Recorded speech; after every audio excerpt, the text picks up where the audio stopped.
Yo, what is up guys? Delboy here, aka Blue Collar Sports TV. Hopefully you guys are doing well. Apologies that this post-fight review is later than the last two. I did watch the Times Square card, and honestly, I was thoroughly unimpressed considering the hype that card had.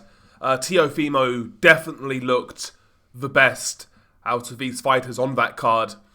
But Haney versus Jose Ramirez really did knock the stuffing out of me, so to speak, because, you know, this card, UK time, finished about 3 a.m. and I had to wake up at 9. So, yeah, I'm kind of feeling worse for wears, tired, etc., but it is what it is. Now, that Ramirez versus Haney fight, I said that it was the worst thing Saudi Arabia had financed in New York since 9/11. And if that is the case, then Rolly Romero versus Ryan Garcia was the second plane hitting the second tower. Really, really poor fight. The only noteworthy thing is the results. Ryan Garcia got his ass whooped by Rolly Romero. Let me not say got his ass whooped. He got schooled by Rolly Romero. Sugar Rolly Romero.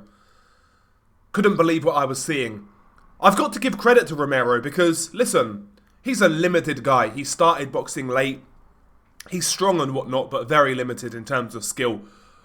But to Rolly's credit, he fought a very disciplined fight, and he fought a strategic fight, and an educated fight. So I've got to give Rolly Romero credit. What he was doing wasn't like groundbreaking. It wasn't super entertaining, but he got the basics right against Ryan Garcia. Ryan Garcia was just standing there upright. Early on in the fight, he was establishing a bit of a jab. Round 1, I felt he won round 1 based on the jab. That was getting through on Romero. But Romero was staying all the way outside, using some upper body movement, head movement, trying not to be a stationary target for the left hook. Didn't do much in round 1, Rolly, but, you know, he was just having a look kind of thing, I suppose. Round 2, Rolly Romero drops Ryan Garcia. Both guys open for a punch. Both guys exchange. Rolly Romero lands a short left hand up close. Really good shot. Real short, sharp shot. It buckles Ryan Garcia. Then Rolly Romero follows up with another quick left hand. And it kind of pushes down Ryan Garcia as he's already falling. So, round 2, Rolly Romero scores the knockdown, and it was a good knockdown. It was actually quite a well-delivered knockdown. Good work there by Rolly Romero. Romero tried to throw a few shots after that, but I think Ryan Garcia recovered pretty quickly. Rounds 3 and 4, I felt that Garcia took those rounds based on his jab. You know, snapping fast jab.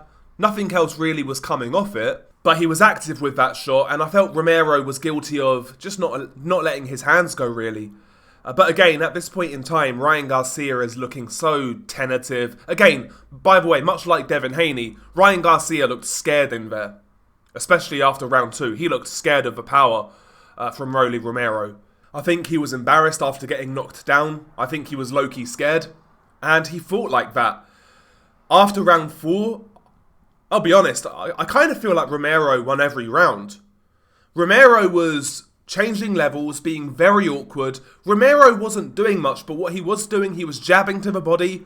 He was throwing his straight to the body as well, not just jabs, but straight punches. And he was picking away at Ryan Garcia. At times, he would kind of flurry in with 2-3 punch combinations. Most of those sort of shots were partially blocked by Garcia, but some were getting through. And Rolly would ambush now and again, and every time Rolly initiated an attack that wasn't like straights to the body, you could see the panic in Ryan Garcia. You could see the panic, the anxiety. You know, he was laying an egg in real time, Ryan Garcia, and he looked awful. And this was the pattern of the fight throughout basically every round after round 4. You know, Rolly was just able to pick away, very disciplined with his right hand, gluing that right hand to his chin to block the left hook. Every time Garcia did throw the left hook, Romero either slipped it or he blocked it with his with his right hand. Good defense there by Rolly Romero throughout this fight. made himself awkward. But yeah, basically this fight followed that pattern from round 5 onwards. It was just Romero changing levels, being awkward, especially picking away to the body with straight punches, sometimes coming over the top with flurries, and Ryan Garcia basically standing there upright, doing very little of anything. Sometimes he would try to uncork the left hook, but it was so inaccurate, so poorly set up, even Rolly Romero could see it coming.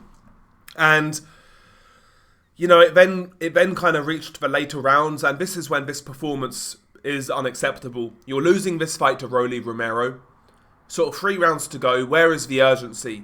Derek James, Ryan Garcia's trainer, tried to light a fire under his ass. He did try to hype him up, but Ryan Garcia didn't respond. He was like a zombie in there, not doing anything. And Rolly was the guy who finished this fight stronger. Rolly started to open up a little more. Some wild overhand shots, some big wild left hooks of his own. Some were getting through. I think he buzzed Ryan Garcia, maybe in round 10 or 11. I forget which round it was. But yeah, Rolly just outboxed, out-hustled, outworked Ryan Garcia. Far more educated performance from Rolly.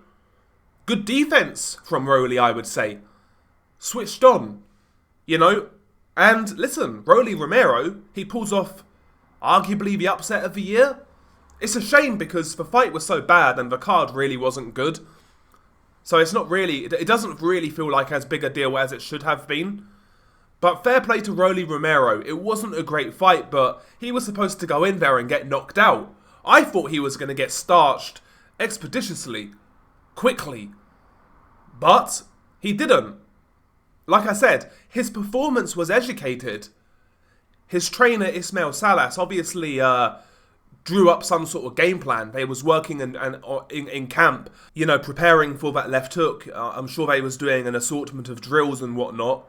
And yeah, Rolly took that left hook away from Ryan Garcia.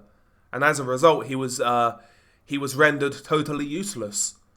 And the last 3-4 rounds in particular from Ryan Garcia were embarrassing. Again, much like Haney, cowardly. Like, where's the urgency? It might even be, it's actually worse than Haney because you're losing this fight. Like, where's the urgency? You're supposed to have this big money showdown with Haney later in the year. There's so much on the line. What is this? It looked like an exhibition from Ryan Garcia. Pathetic. And then we saw that shot of him crying in the car afterwards, literally. Embarrassing. Listen, man, I still want to see Ryan Garcia versus Devin Haney, with the proviso that the loser is gone from boxing forever, because these guys are clowns. Pair of fucking clowns. Embarrassing. Totally embarrassing. So yeah, I still want to see Ryan Garcia Haney, under the proviso that, yeah, the loser leaves town.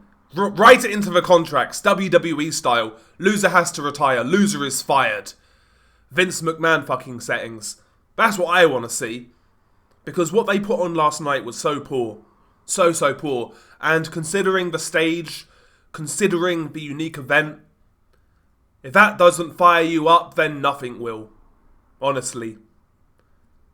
Awful. But I have to credit Rolly Romero, still. Not the biggest fan of Rolly Romero as a fighter. I quite like him as a personality. I think he's an alright guy. So I'm pleased for him in that sense. But listen, great win for Rolly. Good performance. But listen, this will be his standout night in his career. Because I still think he's very limited. But got to give credit where it's due. So anyway, fair play to Rolly. Share your thoughts below. Beanie Guy Del Boy. Peace.